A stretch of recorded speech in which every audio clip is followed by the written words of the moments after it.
BSc part second optics में फिर एक बार हम इंटरफेरेंस को कंटिन्यू करते हुए, तो ऑप्टिक्स में हम आज फिर इंटरफेरेंस है,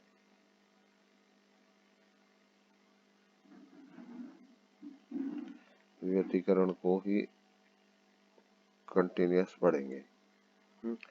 और इसमें जो टॉपिक का नाम है वो है दो बिंदु स्रोतों से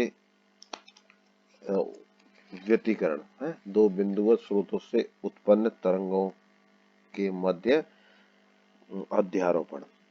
तो सिलेबस में इसी तरह ही है, दो बिंदु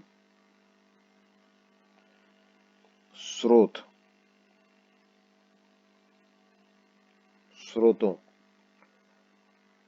से उत्पन्न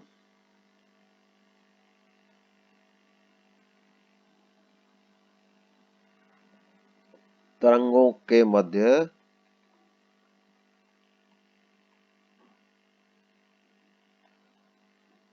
अध्यारोपण।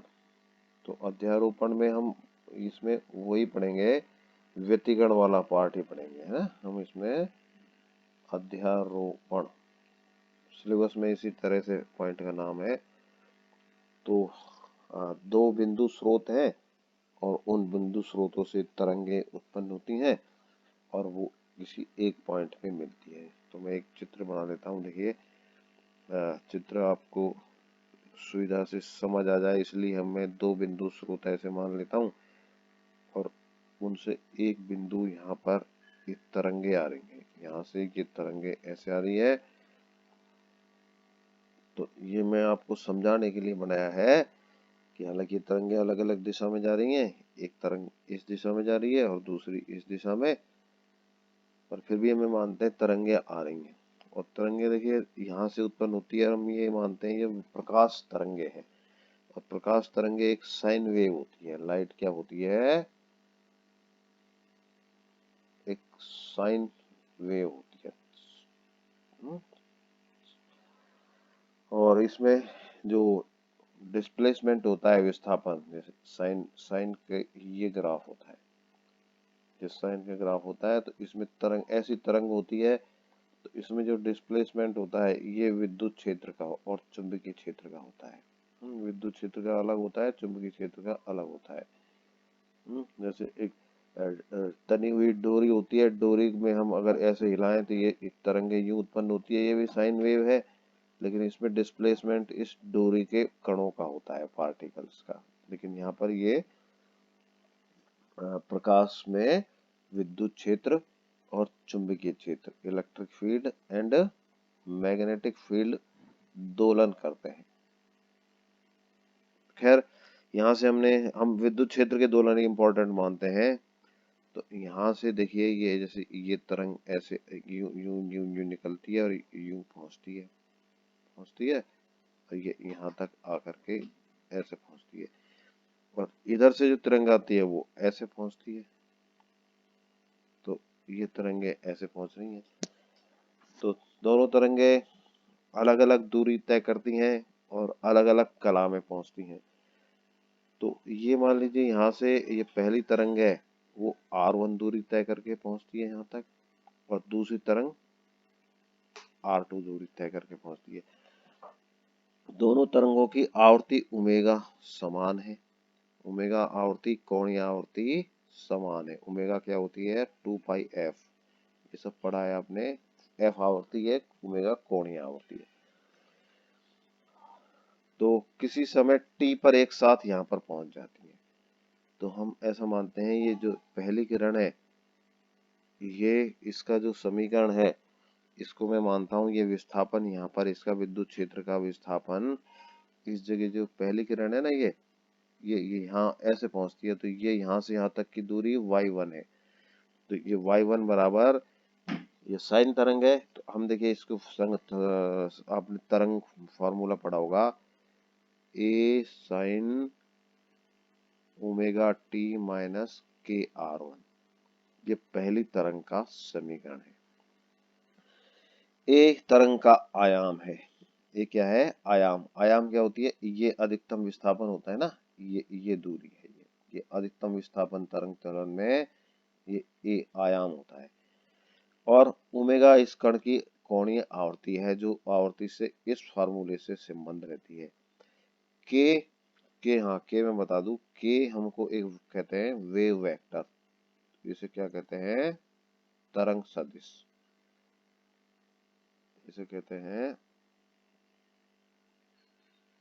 तरंग सदिश।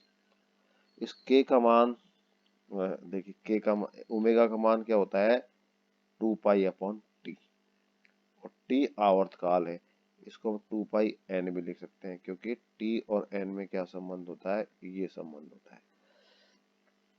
तो ये ओमेगा बराबर 2 पाई एन या 2 पाई एफ, एफ हम इसको एन एफ ही लिख देते हैं। चलो हम इसको क्या लिख देते हैं, एफ ही लिख देते हैं। तो हम ऐसा कहते हैं, इसको ओमेगा को ऐसा कहते हैं कि एकांक समय में कला में परिवर्तन। ओमेगा का मान क्या होता है, एकांक समय में कला में परिवर्तन। तरंग यूं गति करती है, यूं गति करती है ना, तो ये तरंग यहां से यहां तक एक आवर्तकाल पूरा करने में समय लेती है टी। टी आवर्तकाल में कला में परिवर्तन होता है 2 पाई का। तो एकांक समय में यूनिट टाइम में कला में परिवर्तन कितना हो गया, 2 पाई बटे टी, ये ओमेगा हो गया। ऐसे ही वेव वेक्टर के होता है, देखिए जब तरंग जब गति करती है, ऐसे ऐसे गति करती है, तो यहाँ से और यहाँ तक इसके द्वारा तय की गई डिस्टेंस होती है लैम्बडा, एक तरंग लंबाई के बराबर। तो लैम्बडा तरंग लंबाई में कला में परिवर्तन हो जाता है 2 पाई। तो हम इसको लिखते हैं लैम्बडा दूरी तय करने में है कला में परिवर्तन कितना होता है, 2 पाई। और यूनिट दूरी तय करने में कितनी, एकांक दूरी तय करने में कला में परिवर्तन 2 पाई बाई लैम्बडा, इसे लिखते हैं के से। तो के क्या होता है, के बराबर 2 पाई बाई लैम्बडा। ओमेगा बराबर 2 पाई बाई टी, ये दो इंपॉर्टेंट समीकरण है, याद रखना। खैर हम ओरिजिनल उस पे आते हैं। तो दो तरंगे ये पहुंच रही है यहाँ से यहाँ तक, ये तो तरंग समीकरण में मैं एक बार फिर लिख लेता हूँ, y बराबर क्या था, y बराबर a sign omega T minus के एक्स। तो इस तरंग में देखिए a तो क्या है, आयाम है, ये तो क्या है, a तो है आयाम, और ओमेगा टी माइनस फाई क्या है, ये कला है। तरंग में दो चीज होती है, एक आयाम होता है, एक कला होती है। तो पहली चीज a आयाम और ओमेगा टी माइनस फाई ये कला, और इसका विस्थापन y1। दूसरी तरंग भी इसी समय t पर पहुंच रही है, तो y2 बराबर दूसरी तरंग से, अब मान लीजिए इसका आयाम b है और साइन इसका, देखिए आवर्ती समान है। व्यतिकरण के लिए आवश्यक शर्त क्या है, दोनों तरंगों की आवर्ती ओमेगा समान होनी चाहिए, और उसी समय पहुंच रही है, तो टी भी वही है, और के वो आवर्ती समान है तो के भी सेम होगा। और ये पहली हमने डिस्टेंस ट्रेवल करके बताई थी, कितनी डिस्टेंस ट्रेवल करके पहुंच रही है पहली करण, r1, और दूसरी पहुंच रही है r2।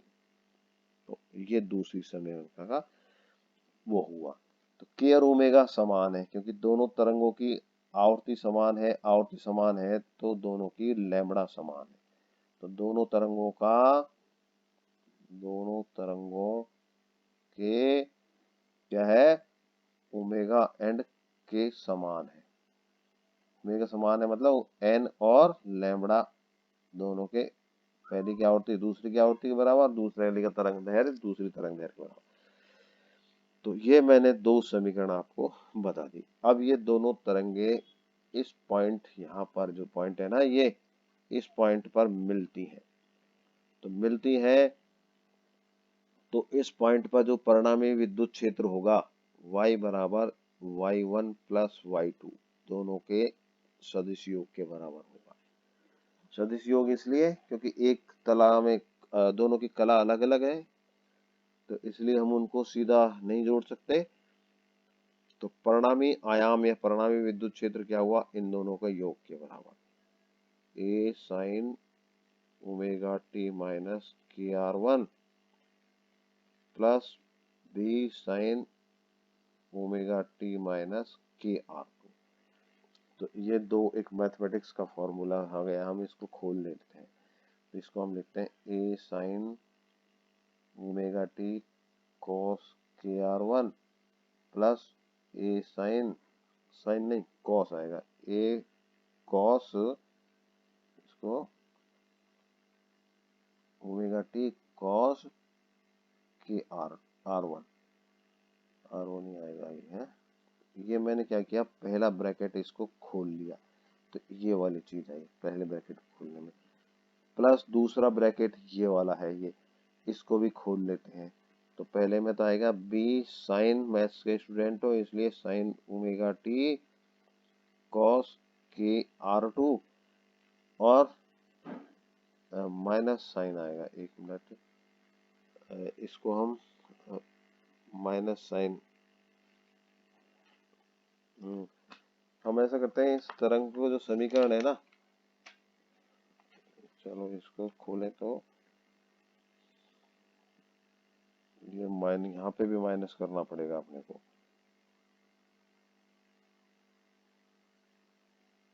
यहाँ पे भी माइनस, तो इसमें आएगा B cos omega T sine K R two. पहला ब्रैकेट भी अपन ने गलत लिखा था, ये भी साइन आएगा। अब ठीक है, गलती पकड़ में आ जाती है। तो अब हम इन दोनों समीकरणों का योग कर देते हैं। तो योग क्या करते हैं, पहली और तीसरी टर्म में कॉमन आ जाता है साइन ओमेगा टी, पहली और तीसरी टर्म में कॉमन आ जाता है साइन ओमेगा टी। तो इसमें क्या आ जाता है, A cos K R one plus B cos K R two, और दूसरी और चौथी टर्म में कॉमन क्या आ जाता है, कॉस ओमेगा टी। तो ए साइन के आर वन और plus B sine K R to, minus common आ गया तो अंदर ब्रैकेट के प्लस हो गया था। तो अब हमारे पास परिणामी आयाम का ये फॉर्मूला आ गया। अब इसमें एक दो ब्रैकेट है, पहले वाली ब्रैकेट की जो संख्या है ना उसको मैं मान लेता हूँ ये, अब मेरी मर्जी से मैं मान लेता हूँ ये आर कॉस थीटा के बराबर है, क्या है ये, और दूसरी ब्रैकेट की जो संख्या है इसको मैं आर साइन थीटा के बराबर मान लेता हूँ, ये वाली चीज। ठीक है, ये मान ली मैंने, मानने तो आगे पता चलेगा क्यों मानना कितना सरल हो गया। तो हम इसको लिखें R sine omega T cos theta minus R cos omega T और साइन थीटा। तो ये आई वाई का मान आ गया परिणामी। तो हम इसको ऐसा लिख सकते हैं R sine omega T minus theta. तो ये परिणामी तरंग आई हमारे पास, हमने दो तरंगों को मिला करके जो दोनों तरंगें मिली तो उनके मिलने से परिणामी जो अध्यारोपित तरंग है ये ही। तो ये क्या है, परिणामी तरंग का समीकरण कह सकते हैं, दो तरंगों के मिलने से जो तरंग बनी ना परिणामी वो हुआ। तो इसमें देखिए आप कि ये भी क्या है, एक साइन तरंग है, यह भी एक साइन वेव है।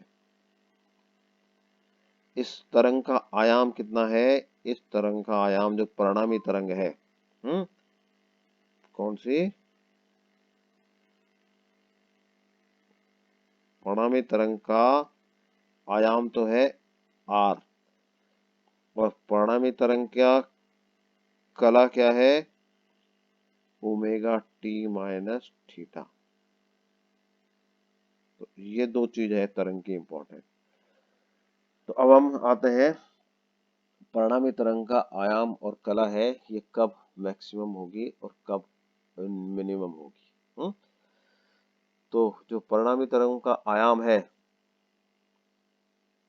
हमने उसको माना था क्या, देखिए आर कॉस थीटा माना था हमने, किसको, आर कॉस थीटा। ये माना था A cos K R one plus B cos K R two plus B cos K R two, और आर साइन थीटा माना था क्या, ये इधर वाला A sine K R one plus B sine K R two, A sine K R one plus B sine K R two, ये हमने माने थे। तो आर का मान क्या आएगा, देखिए आर का मान दोनों को स्क्वायर करके ऐड कर दो, तो आर स्क्वायर बराबर क्या होगा, दोनों को स्क्वायर करके ऐड कर देंगे ना, तो ये क्या हो जाएगा, वन आर स्क्वायर के बराबर हो जाएगा, क्योंकि R square cos square theta plus sine square theta ये वन का मान होता है। तो स्क्वायर करके दोनों को कर दिया, तो A cos K R one plus B cos K R two का square plus A sine K R one plus B sine K R two का होल स्क्वायर।